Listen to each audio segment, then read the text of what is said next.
शरीर में कृमि जनित समस्या देखा जाए एवं यही कृमि रोग हुए किपरि चीनी खाइले कौन कृमि रोग होता है ना चीनी खाइबा द्वारा कौन प्रकार कृमि रोग शरीर देखा जाए न था एवं यही चीनी खाइबा संपूर्ण निरापद तेज यही कृमि रोग हुए किपरि माटी रहती कृमिर अंडा मैला हाथ में खाद्य खाइबा द्वारा शरीर मध्य को कृमिर अंडा प्रवेश कर कृमि रोग होता है पनीपरिया एवं फल ठीक भाव में न धोई खाइले पियाज रसुण काकुड़ी टमाटो को मध्य धोई परिष्कार भाव में न खाइबा द्वारा कृमि रोग होता है गाँव में बहुत लोकंकर परिष्कार परिच्छन्नता अभाव जोगु सेमानकर कृमि रोग देखा जाए खाली पादरे चलवा द्वारा अंकुश कृमि बा हुक वार्मर लार्भा पाद बाटे पशि थाए एवं अंकुश कृमि सृष्टि करिथाए होटेल बाजार रे खाइला बेले पानी जदि परिष्कार न थाए तेबे से पानी रे कृमिर अंडा शरीर मध्य को जाई कृमि रोग करिथाए एवं सलाड मध्य खाइला बेले से सलाड गुड़िक जदि परिष्कार भाव में सफा हो न थाए से सलाड रु मध्य कृमिर अंडा शरीर मध्य को जाई कृमि रोग सृष्टि करिथाए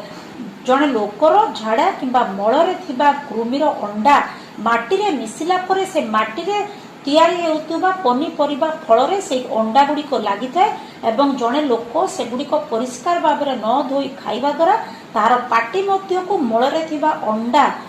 शरीर मध्य को जाइए एवं शरीर मध्य कृमि सृष्टि करिथाए तेबे एई कृमि किपरि हुए जानिबा परे कृमि हेले तार लक्षण कौन आमे जानिबा जड़े लोकर कृमि हेले तार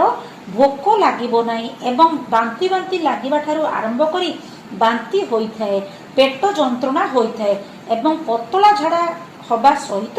तार जेकोसी खाद्य खाइले ठीक भाव में हजम न होई इंडाइजेशन प्रॉब्लम देखा जाइथाए एवं तार ग्रोथ मध्य ठीक होई न थाए लोकटी पतला स्वास्थ्यर होइथाए एवं जने लोकर मध्य स्वास्थ्य हानि घटी थाए तार ओजन कमी जाए एवं शरीर रे रक्तहीनता मध्य देखा जाइथाए तेबे छोट पिलांकर कृमि होबा द्वारा तांकर शरीर ठीक भाव में बढ़ी न थाए एवं ग्रोथ रिटार्डेशन देखा जाइथाए भोक हुए नहीं भल खाद्य खाई पारंती नहीं एवं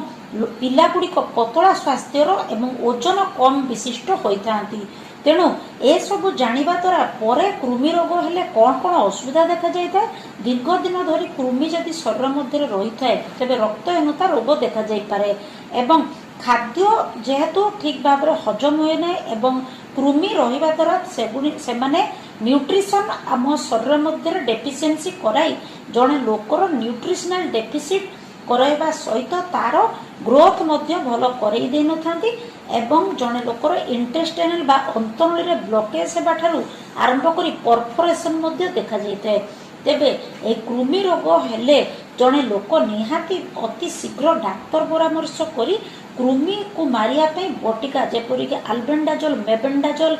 भली औषध खाइबा उचित एवं ए कृमि रोग रक्षा पाइबा हेले बारंबार औषध खाइबा अपेक्षा सचेतन रहिबा उचित जेपरि कि कौनसी पनीपरिबा फल को सेभली ग्रहण न करी न धोई खाइबा उचित नुहे एवं हाथ सब परिष्कार करी धोई खाद्य पदार्थ ग्रहण करबा उचित ए सबु जिनस मानिबा द्वारा एवं ध्यान दबा द्वारा जड़े लोकर जदि बारंबार कृमि रोग होइथाए तेबे ताहा निश्चित भाव में आउ हेबो नाही एवं लोकटी सुस्थ रही परिबो।